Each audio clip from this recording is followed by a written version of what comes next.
Assalamualaikum warahmatullahi wabarakatuh. Salam sehat untuk kita Waalaikumsalam. semua. Selamat datang di program yang akan memberikan Anda ilmu serta wawasan seputar kesehatan yang kami kemas dengan informatif dan juga interaktif. Papa Dahan Dokter. Pada episode kali ini kami akan membahas tentu saja pembahasan atau topik yang jarang sekali dibahas gitu ya, namun penting untuk diketahui. Bersama Rina hari ini di Papa Dahan Dokter edisi hari ini, dan sudah hadir bersama Rina dokter spesialis yang akan membahas tema kita pada kesempatan kali ini, yaitu kenali dan atasi hernia sebelum parah. Dan langsung saja kita sapa Dr. I Putu Harina Kusuma. Beliau merupakan dokter spesialis bedah di Rumah Sakit Umum Daerah Haji Badarudin Qasim. Selamat datang, Dok. Selamat datang juga Mbak Rina. Selamat bergabung di sini ya. Terima kasih. Oke, hari ini kita seperti yang Rina sampaikan tadi membahas masalah hernia nih, Dok ya. Oke. Hernia ini jarang sekali dibahas. Betul. Menurut Rina gitu ya, menurut ya, Rina. oke. Jarang sekali dibahas, namun perlu nih kita ketahui apa sih penyebabnya, apa sih gejala-gejalanya gitu ya, dan siapa saja yang terserang ini gitu ya. Mungkin dari pengertian dulu deh, Dok ya, secara singkat, secara simpelnya gitu ya, apa itu hernia? Silakan, Dok. Oke, terima kasih Mbak Rina. Izin selamat siang pada para pemirsa Balong TV. Mungkin saya izin memperkenalkan diri, bukan sudah diperkenalkan sama Mbak Rina tadi. Ulun Dr. Putu, ulun lengkapnya Dr. Putu Harina, spesialis bedah, bisa dipanggil Dr. Putu ya. Ulun bertugas di Rumah Sakit Haji Badarudin Qasim. Mungkin sudah kurang lebih 8 tahun sudah jalan ini, Mbak Rina ya. Jadi memang betul hernia ini salah satu penyakit sebenarnya yang termasuk yang sering di bidang kami, di bidang bedah itu paling sering, hampir tiap minggu kami kerjakan, Mbak Rina. Bahkan barusan saya kerjakan, ini saya habis operasi, operasi hernia barusan. Itu ada umur bapak-bapak sekitar umur 50 tahun. Nah, kembali ke tadi, Mbak Rina, bahwa hernia itu secara per definisi itu merupakan suatu kondisi medis, yaitu ada penonjolan bagian tubuh kita, ya, ya penonjolan atau dari tubuh kita itu keluar atau menonjol melalui celah. Itu bisa karena kelemahan pada dinding otot. Jadi simpelnya itu hernia penonjolan dari dalam tubuh, organ tubuh kita seseorang. Benjolan gitu. Benjolan gitu, Mbak Rina. Iya, baiklah, itu secara definisi. Betul, Dok, secara ya? definisi. Dan ada nggak sih, Dok, jenis-jenisnya mungkin dari yang ringan sampai yang paling berat, ada nggak sih, Dok? Ya, terima kasih, Mbak Rina. Jadi begini, para pemirsa TV Balong, jadi hernia itu sebenarnya secara garis besar bisa dibedakan jadi beberapa macam ya. Antara lain yang pertama itu yang sangat sering kita ketemu itu hernia inguinalis istilahnya. Hernia inguinalis itu hernia atau benjolan dalam tubuh itu yang berada di bawah, di sekitar di bagian selangkangan itu. Jadi dari perut bagian bawah, Mbak Rina. Itu hernia inguinalis namanya. Nah, berikutnya lagi hernianya itu yang sering juga kita ketemu itu hernia umbilicalis. Berasal dari kata umbilicus atau umbilical, itu artinya pusar. Jadi di bagian pusarnya seseorang itu kayak nonjol. Yaitu. Ya, berikutnya lagi yang sering juga kita ketemu itu namanya hernia ventral. Hernia ventral itu yang di atas, berarti perut bagian atas, bisa di atas pusar itu. Jadi secara umum itulah hernia-hernia yang sering kami ketemu. Terutama yang jenisnya inguinalis atau yang berada di perut bagian bawah sampai ke selangkangan, bahkan yang sudah tanda kutip yang sudah agak parah itu sudah sampai ke daerah telur kemaluan. Ini pada bapak-bapak sih biasanya. Gitu, Mbak Rina. Oke, baik. Biasanya yang menjadi gejala awal itu apa sih, Dok? Ada nggak sih? Oke, jadi gejala awal ya para pemirsa semuanya, itu yang pertama itu ada benjolan pertama, Mbak Rina. Jadi kalau kita mungkin ya kalau pas melihat dalam tubuh, misalnya pas mandi atau habis mandi melihat anggota perut ya kita, itu ada sesuatu yang nonjol yang tidak normal, itu bisa salah satu loh ya. Jadi gejala awalnya itu untuk hernia ya, itu ada penonjolan di dalam organ perut kita, satu. Yang kedua biasanya sebagian juga nyeri, Mbak Rina, nyeri. Bahkan di benjolan tersebut? Betul, di area benjol itu nyeri. Bahkan yang ekstrim lagi biasanya sudah pada beberapa kasus yang sudah mulai kayak mengarah ke infeksi, bahkan bisa kulitnya itu bisa agak kemerahan sudah. Jadi sudah kayak tanda radang. Tapi yang khas itu biasanya benjolan. Benjolan. Betul. Oke, baiklah. Dan dari adanya jenis-jenis tadi, gejala-gejala tadi, siapa yang beresiko laki-laki kah, perempuan kah, atau tidak pandang jenis kelamin ini, Dok? Ya, memang sih secara umum kita ketemu ya secara di lapangan, di teori-teori juga disampaikan bahwa di literatur segala macam yang paling sering memang yang mayoritas itu kejadiannya memang pada yang jenis kelamin laki-laki. Tapi tidak menutup kemungkinan, bahkan kami beberapa kasus juga ketemu di rumah sakit sini yang pada ibu-ibu juga bisa terjadi. Nah, kembali ke tadi, kalau yang sering atau yang berisiko kena itu bisa karena yang faktor karena bisa sering suka angkat berat. Jadi bapak-bapak atau yang berprofesi suka angkat berat atau olahraga yang relatif berat itu sangat risiko tinggi. Jadi yang sering terjadi seperti itu salah satunya. Oke. Ya. Kalau anak-anak bisa nggak? Oke. Jadi kami juga sering selain tadi orang dewasa, Mbak Rina ya. Jadi kalau untuk anak-anak kami sering itu ketemunya sudah dalam ini kita bilang seperti bawaan itu sudah ya tanda kutip kayak cacat bawaannya, Mbak Rina ya. Jadi ibarat kata biasanya sering juga kami ketemu misalnya dari baru lahir. Beberapa kasus itu jadi ada orang tua mengantar anaknya berobat ke rumah sakit, membawa rujukan dari puskesmas dan lain-lain. Jadi mengeluh, "Dok, ini kok perut anak saya atau ini telur burung anak saya kok besar sebelah." Nah, itu contoh. Itu kalau gitu kita sudah salah satunya ya, kita akan tentu saja kita periksa. Tentu saja ini pemeriksaannya tidak hanya cukup dari pemeriksaan luar saja, Mbak Rina. Kita juga ada beberapa namanya alat pemeriksaan penunjang, antara lain pada beberapa kasus kita perlu mungkin lakukan ultrasonografi. Kalau istilah kerennya USG. Itu kita kerjakan nanti. Begitu, Mbak Rina. Jadi pemeriksaannya tidak hanya dilihat secara fisik gitu ya dari luar, namun dilakukan ultrasonografi kayak orang USG hamil gitu, Dok ya. Nah, jadi begini betul. Jadi para pemirsa semua, jadi pemeriksaan untuk menegakkan diagnosis, jadi seorang dokter ya, kami terutama dokter bedah itu menentukan diagnosis seseorang itu tidak hanya cukup dengan hanya pemeriksaan luarnya. Jadi secara urutannya pertama kan kita anamnesis istilahnya, Mbak Rina ya. Jadi kita tanya dulu kalau misalnya dia bayi yang misalnya anak-anak di bawah, jadi kita tanya dulu orang tuanya kan, artinya keluhannya apa? "Oh, Dok, ini anak saya ada benjolan." Terus selain anamnesis kita tingkatkan lagi ke pemeriksaan fisik. Pemeriksaan fisik itu tadi kami cek ya nanti kita periksa, jadi kita buka misalnya kan, kita lihat, kita periksa. Pemeriksaan itu pun bukan hanya dilihat saja, dipalpasi, ditekan, diperiksa, diraba dan lain-lain. Kemudian baru dilanjutkan pemeriksaan penunjang. Pemeriksaan penunjang maksudnya seperti tadi ultrasonografi. Kalau kita awam mungkin di masyarakat, "Dok, USG bukannya untuk mungkin gitu, Mbak Rina ya. Betul. Sebenarnya ultrasonografi kalau kami di bidang bedah itu hampir semua benjolan, terutama ya apalagi seperti di hernia, bahkan di susu contohnya. Kita ini ya bahas untuk pertemuan berikutnya. Betul. Lumayan juga banyak kasus tentang di susu. Saya sering juga ketemu, bahkan tadi juga baru habis operasi benjolan gitu ya. Jadi kembali ke tadi, benjolan itu artinya ultrasonografi itu juga bisa untuk membantu menegakkan diagnosis, karena kita sambung lagi Mbak Rina ya, tidak semua benjolan itu hernia gitu loh maksud saya. Nah, betul. Jadi ada beberapa penyakit juga yang lain, apalagi seperti pada bayi itu mirip gejalanya seperti hernia. Ya, contoh namanya kalau mungkin teman-teman para pemirsa pernah namanya hidrokel, pernah dengar ya, mungkin agak asing ya. Itu jadi ada benjolan pada buah zakar, buah testisnya anak-anak terutama. Nah, itu mirip gejalanya dengan hernia. Tapi makanya salah satu untuk membedakan itu kita lakukan pemeriksaan, salah satunya ultrasonografi. Oke, jadi misalnya ditemukan gitu ya sanak famili keluarganya di rumah, langsung dari dibawa ke dokter. Dan apakah hernia ini harus dioperasi, Dok? Dan kapan ini operasinya?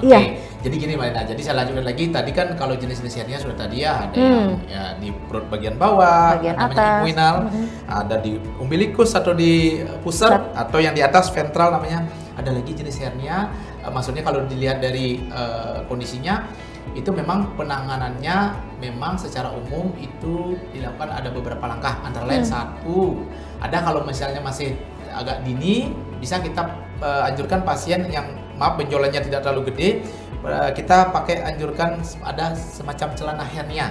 Celana hernia itu selama seperti celana dalam itu, tapi kayak di sini memperkuat di sini. Tapi itu bukan sebenarnya bukan solusi sih Marina, tapi mengurangi supaya tidak tambah ini ya, tambah membesar ya. Okay. Jadi pertama itu dilakukan ya dikasih seperti tadi bagi yang hernianya masih relatif kecil. Atau yang kedua medikamentosa, artinya dengan dikasih obat-obatan Marina, terutama yang misalnya datangnya nyeri kan, dikasih obat. Tapi itu hanya sifatnya menahan. Karena ya nyeri misalnya pasiennya kita kasih anti nyeri. Nah, jadi penanganannya memang sebenarnya untuk definitif itu artinya yang penanganan yang secara paling ininya ya, ibaratnya kalau saya baju saya ini yang saya pakai robek gitu ya, jadi ya dijahit sebenarnya. Jadi penanganan yang untuk kasus hernia sebenarnya tindakan namanya hernia repair atau tindakan operasi. Dan misalnya di operasi itu misalnya sudah mengetahui keganasannya, keberatannya, berarti seperti itu ya dok? Ya betul. Jadi kembali tadi kalau pertanyaan tadi kapan dok harus dioperasi? Sebenarnya semakin cepat kita tahu, dan tentu saja harus kami periksa dulu ya, bukan berarti langsung datang-datang operasi. Tapi harus kita edukasi dulu, jelaskan dulu.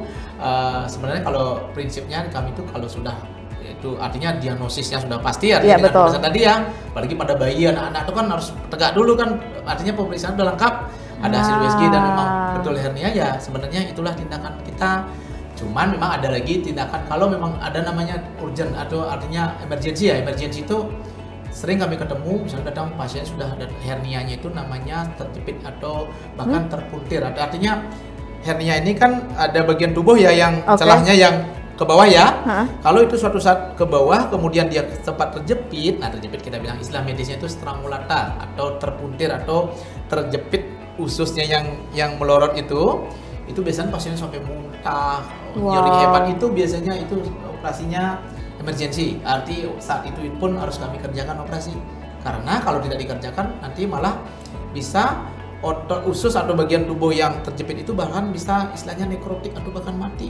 Jadi kalau lambat kita kerjakan bisa mengancam nyawa bahkan. Tapi kalau hernianya, nah masih bisa keluar kan, kadang-kadang ada hernia itu masih istilah kami repunibel, artinya kalau pasiennya berdiri dia besar ke bawah, tapi kalau pasiennya berbaring itu masih repunibel, itu kita bisa melakukan operasi dengan persiapan bagus, misalnya kita cek dulu laboratorium lengkap, artinya operasinya bersifat terencana. Oke, berarti kasusnya juga. Iya, melihat kondisi pasien. Betul. Karena kebanyakan kalau orang-orang yang misalnya tahu dia hernia atau kata-katanya tuh turun berok, takut dok untuk periksa, takutnya tuh langsung dioperasi dan lain sebagainya. Gitu. Saya sering ketemu, jadi kan daerahnya maafnya kan daerah X kayak gitu.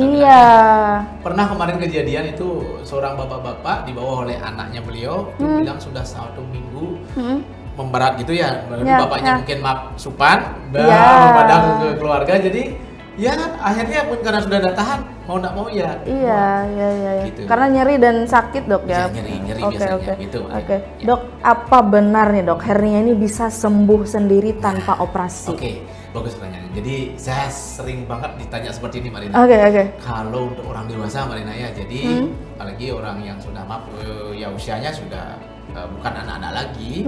Secara teori itu untuk sembuh sendiri itu ya, kita ngomong secara teori medis ya, itu hampir mustahil ya, karena ya seperti tadi saya sering menjelaskan ke pasien itu kalau baju kita robek Pak, jadi ya jahit jawabannya. Tapi memang pada beberapa kasus, misalnya pada bayi ini baru lahir nih, kita kalau bayi baru lahir kemudian kita ketemu kasus hernia udah tegak, udah setelah periksa dan pada beberapa kasus kita memang masih kayak observasi. Observasi itu kan bayi baru lahir masih ada namanya tingkat ininya ya, artinya pertumbuhan dan bla bla. Jadi pada beberapa kasus kalau bayi tidak harus langsung dioperasi. Jadi kecuali yang benar-benar yang sudah terjepit ya.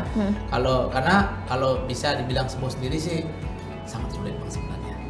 Berarti harus ada tindakan dok ya. Dan melihat tingkatnya tadi, tingkat hernia, jenis hernianya apakah masih ringan kah gitu ya, atau kalau sudah berat dan harus dilakukan operasi dok ya. Dan tentu ada komunikasi 2 arah dok ya. Pasti. Kalau kami sebenarnya ya menjelaskan pun kalau kami sendiri kalau datang pasiennya juga untuk saya pribadi biasanya saya minta membawa keluarga. Kalau ini bapak atau artinya yang kena ya biasanya kita minta keluarganya, entah istrinya beliau atau anak-anak sidin itu datang. Kalau pada bayi biasanya ulun minta bapak sama anak mamanya memang persetujuan ya harus diedukasi namanya. Betul. Oke. kita break dulu dok ya. Oke. Kayak sambil menghimpun nanti pertanyaan masuk dari netizen. Oke. Jadi ya, jangan kemana-mana, tetap bersama kami di Papadahan Dokter.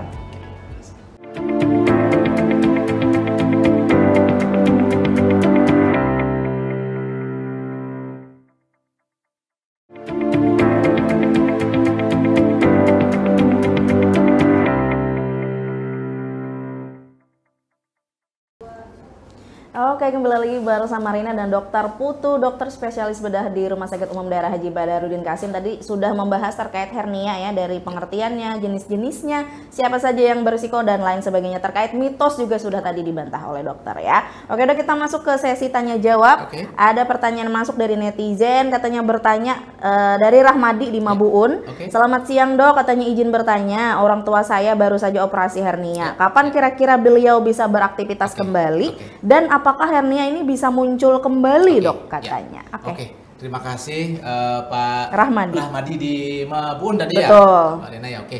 Memang betul ya para pemirsa TV Tabalong. Jadi untuk hernia ini biasanya yang kita bilang pasca operasi ya Mbak Rina. Betul. Kalau pasca operasi teorinya kan biasanya pasien pulang, misalnya hari ini pulang. Oh, biasanya kan paling enggak 1 minggu kurang lebih itu kan harus kontrol dulu ke kami kan, ke poli kan, poli bedah harus kami cek lagi. Untuk biasanya jahitan atau kondisi lukanya itu kering, itu kisaran sekitar 2 minggu Mbak Rina. Kurang lebih 2 minggu ya. Nah, dalam 2 minggu itu, tapi dalam 2 minggu itu betul-betul kita monitor artinya pasiennya datang kontrol. Kemudian pas paling enggak minggu pertama setelah pasca operasi itu pasien kan datang lagi ke kami nih. Kami cek kondisi luka, kemudian obat-obat kami kasih, kemudian misalnya kita tanya beliau keluhannya apa kan, masih nyeri dok, itu kita tambah lagi obat-obatnya. Intinya kalau sudah kurang lebih 2 minggu kan sudah mulai kering. Aktivitas kalau beliaunya misalnya kalau seorang yang bekerja di kantor, paling setelah 2 atau 3 minggu pasca operasi beliau sudah, kalau cuma menulis ya artinya Tapi kalau misalnya perlu seperti tadi kalau usia agak ya di atas 50 seperti mungkin Pak Rahmadi tadi, orang tua beliau mungkin di atasnya sudah di atas 40-50 kali ya. Itu kalau beliau aktivitasnya kayak ringan, umpama di rumah kayak nyapu-nyapu ringan, itu biasanya kurang lebih 1 bulan itu sudah pelan-pelan boleh Pak Rina. Tapi kalau misalnya beliau aktifnya tanda kutip misalnya sampai ngangkat berat, itu biasanya setelah 2 bahkan 3 bulan biasanya baru bertahap Pak Rina. Dan bisa muncul kembali kah dok? Betul. Nah memang sering kami umpamakan kalau misalnya kalau seperti ini, kalau kita sederhanakan ya, hernia itu kan ada celah ya, turun berok kita bilang ya istilahnya. Kalau kita nyambat itu ya burut, bahkan istilah banjarnya burut mungkin ya. Jadi itu kan kami jahit ini, dinding perut itu kan kami jahit. Sama kalau baju kita, walaupun kita sudah jahit, kalau sering ditarik kan kemungkinan bisa robek lagi kan. Nah, sama seperti tadi. Makanya biasanya kita benar-benar informasikan misalnya pantangannya apa yang harus dikerjakan, beliau belum boleh ngangkat.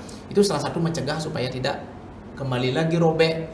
Tetapi ada saya punya pasien atau kami ketemu, tanda kutip mungkin beliaunya karena sudah merasa enak, sudah merasa nyaman, akhirnya angkat berat belum waktunya, belum 3 bulan, akhirnya bisa jebol lagi Marina. Jadi kalau ditanya bisa nggak jebol gitu? Bisa. Nah justru itulah harus kami kasih tahu rambu-rambunya. Jadi ngangkat berat beliaunya paling nggak setelah 2-3 bulan biasanya. Tapi kalau aktivitas ringan, apalagi bapaknya cuma ya artinya jalan pelan-pelan di rumah, itu setelah 2 minggu itu sudah boleh Marina. Oke, baiklah. Semoga terjawab ya Pak Rahmadi yang ada di Mabuun. Dan lanjut lagi dok, ada Tina di Belimbing katanya bagaimana proses operasi hernia saat ini, mungkin di rumah sakit sini dok ya. Apakah operasinya ini tergolong besar atau operasi ringan saja? Terima kasih Mbak Tina di mana tadi, Belimbing ya? Tina di Belimbing. Sorry Mbak Tina di Belimbing. Jadi begini, hernia ini sebenarnya bukan operasi kecil sih, juga bukan operasi besar. Karena kita bilang sih operasinya termasuk yang menengah ya. Kenapa menengah? Artinya ya bukan serem-serem amat sebenarnya. Rata-rata kalau di durasi, kalau operasinya itu kurang lebih sekitar 1 jam itu sudah selesai. Jadi sebenarnya bukan operasi yang mengerikan yang sampai berjam-jam Mbak Rina ya. Tetapi sekecil apapun kan operasi itu harus kita siapkan dengan bagus kan. Artinya cek darah, laboratorium itu ada beberapa parameter yang harus kita siapkan. Jadi sebenarnya kalau punya orang tua atau keluarga atau sanak saudara misalnya terdiagnosis atau punya penyakit hernia, sebenarnya tidak usah takut Mbak Rina untuk dilakukan tindakan operasi. Bukan operasi besar, tetapi kita persiapkan dengan baik, itu satu poinnya. Yang kedua, jenis-jenis operasinya juga. Yang konvensional kita punya namanya ya artinya yang dengan ditoreh ya di bedah artinya kami cari ya kami bisa ya namanya dinding perut yang celah tadi atau ada yang robek tadi kita cari kan kemudian kami jahit itu yang manual atau yang istilahnya konvensional yang selama ini dikerjakan di dunia kedokteran. Tapi kita dalam beberapa bulan terakhir syukurnya di rumah sakit kita Haji Badarudin sini, Rumah Sakit Umum Haji Badarudin Kasim, kita sudah punya alat laparoskopi. Artinya itu istilahnya minimal invasif, artinya dengan pembedahan yang sangat minimal, jadi ditorehnya hanya sedikit. Jadi kita punya termasuk alat yang canggih ya, jadi melakukan tindakan hernia itu dengan laparoskopi sudah bisa dikerjakan di rumah sakit. Jadi secara umum ada dua tindakan pembedahannya, dengan konvensional dengan ditoreh, yang kedua dengan minimal invasif atau sayatannya hanya kecil banget, sekitar tidak sampai 5 cm, mungkin 2 cm aja sayatannya, kecil banget. Wow, gitu. Dengan sama gitu ya hasilnya untuk menutup itu tadi. Betul banget. Oke, baiklah. Terakhir dok, ada dari Kapar namanya Andi. Katanya dok, apa resiko jika hernia ini tidak segera ditangani? Terima kasih. Selamat siang Pak Andi ya di Kapar ya. Betul. Jadi kalau hernia ini tidak segera ditangani, itu ada beberapa risiko Mbak Rina terjadi. Antara lain satu, itu bisa terjepit ya. Kalau terjepit, maaf ya kalau saya umpamakan, kalau ini usus ya, usus kita ini misalnya melorot kemudian terjepit, itu ususnya bisa nekrotik atau bahasa kita tuh bisa mati ususnya. Kalau sudah terjadi itu, gejalanya apa? Gejalanya misalnya pasiennya datang keluhannya nyeri hebat, muntah-muntah, benjolannya sudah keras banget di sini. Itu yang bisa terjadi atau risikonya itu bisa ususnya yang terjepit di bawah itu, yang masuk ke celah hernia itu, Arina, itu bisa menjadi nekrotik atau mati. Jadi opsinya kalau operasi hernia hanya menutup celah itu, ini kepada beberapa kasus harus kami potong jadi ususnya. Jadi operasinya harusnya mungkin tidak sampai 1 jam atau maksimal 1 jam. Jadi lama, itu satu. Yang kemungkinan risiko yang berikutnya, pasiennya ususnya itu bisa infeksi, bahkan bisa mengancam nyawa, Marina. Jadi yang ekstrim ya. Jadi sebenarnya semakin cepat kita kerjakan tindakan itu apabila sudah tegak diagnosis ya, sudah pasti penyakitnya, segera kita kerjakan, karena jangan sampai terjadi seperti tadi. Harusnya operasinya kecil dan sebentar atau tidak besar operasinya, justru malah ususnya harus dipotong, disambung lagi. Wah, parah dok ya. Jadi parah, gitu ceritanya. Oke, jadi harus aware terhadap diri dok ya, terhadap fisik, perubahan fisik yang ada di diri masing-masing. Oke, closing statement nih dok, penutup di Papadahan Dokter hari ini, apakah hernia ini bisa dicegah dok? Dan bagi pasien yang sudah terdiagnosis hernia ini, apakah apa saja aktivitasnya yang harus dihindari? Mbak Rina ya, terima kasih para pemirsa Tabalong TV ya. Jadi sebenarnya hernia itu bisa kita cegah ya. Caranya bagaimana? Satu, itu memang para pemirsa semua, kita semua ini untuk hindari yang mengangkat beban berat yang berlebihan. Ya, artinya kalau selama ini mungkin mengangkat sesuatunya langsung mungkin kita mampu aja ngangkat ya Mbak Rina ya, tapi kondisi tubuh kita ya, yang ini yang otot-otot kita segala macam kita tidak tahu, apalagi mungkin usia sudah mulai ini ya, mulai bertambah ke arah ini di atas 40-50. Jadi poinnya satu, kalau bisa mengangkat beban yang berat mulai dikurangi, itu satu. Yang kedua pun kayak olahraga berat, olahraganya bukan berdok, saya berarti tidak boleh nge-gym ya dok, bukan kayak itu. Jadi nge-gymnya tuh mungkin ada teknik-teknik khusus, bila perlu ada training atau semacam pelatihnya, atau mulai dulu yang agak relatif ringan. Jadi itu kalaupun olahraga, hindari. Sebenarnya kalau saya pribadi kami menganjurkan itu olahraga yang paling bagus tanda kutip itu yang jalan kayak jalan santai, itu jalan jogging ringan, itu boleh, itu relatif risikonya relatif tidak sebesar itu ya. Olahraga berat yang berikutnya lagi Marina, itu bisa kita cegah hernia itu salah satunya dengan menjaga berat badan ideal, karena salah satu faktor risiko itu obesitas itu kelebihan berat badan ya Marina ya.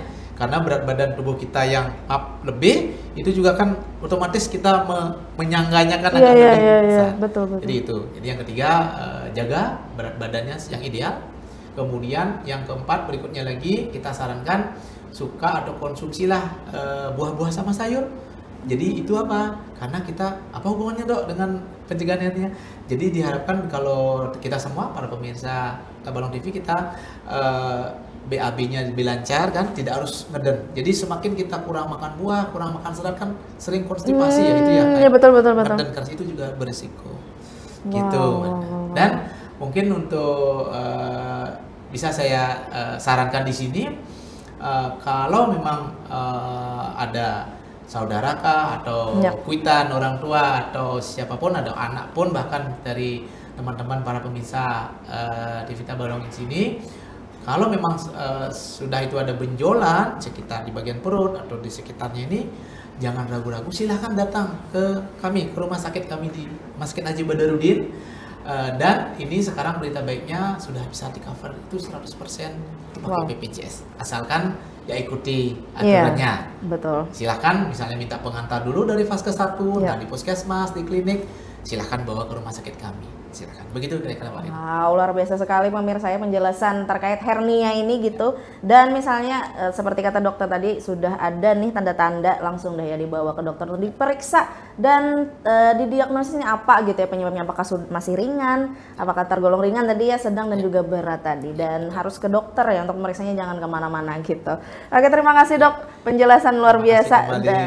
Dan semoga banyak manfaatnya yang bisa kita ambil ya di episode kali ini, dan kita banyak sekali nanti episode-episode berikutnya di Papadahan Dokter. Jadi terus saksikan Papadahan Dokter ya di Tivita Balong. Jadi Rina bersama seluruh kru yang bertugas pamit undur diri. Assalamualaikum warahmatullahi wabarakatuh. Waalaikumsalam.